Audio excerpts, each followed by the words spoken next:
Hello, folks. This is Naimaz. I'm Chief Market Analyst at AvaTrade, and welcome to our daily update on YouTube on our channel avatrade.com. As always, it is important for me to go through a bit of a disclaimer and risk warning. So anything which will be discussed in this video cannot be perceived as an advice. If you are seeking for one, please do consider consulting with your own financial advisors. Now, when we are talking about the stock market, the European futures are clearly trading to the downside. There's no doubt about that. And the reason for that is because investors are very much concerned about the surge in coronavirus cases. All in all, the biggest concern among investors and traders is that there is a national lockdown in Ireland and that other European countries can follow the same strategy. So investors are thinking, what if there is another national lockdown in the whole of Europe?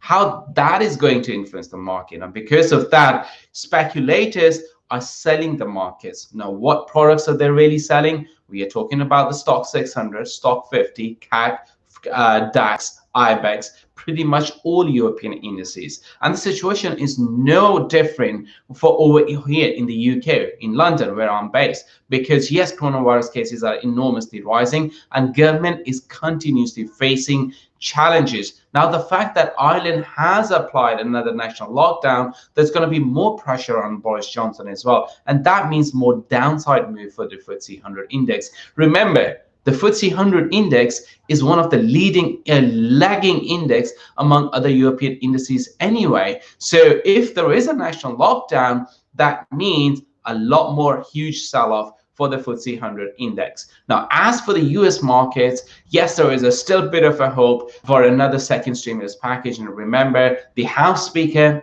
Nancy Pelosi, she promised, or she had this self-imposed deadline that today we will receive some positive news. She's expecting to get the deal done today, but in all reality, that is not possible because I think a deal is very much likely after the US elections, not before the US elections. But never say never. If we do hear something, then expect huge moves for the equity markets, for the US equity markets specifically. And by that, we mean the higher moves for the S&P 500 index, so you can possibly go long, and then same for the Dow Jones index as well.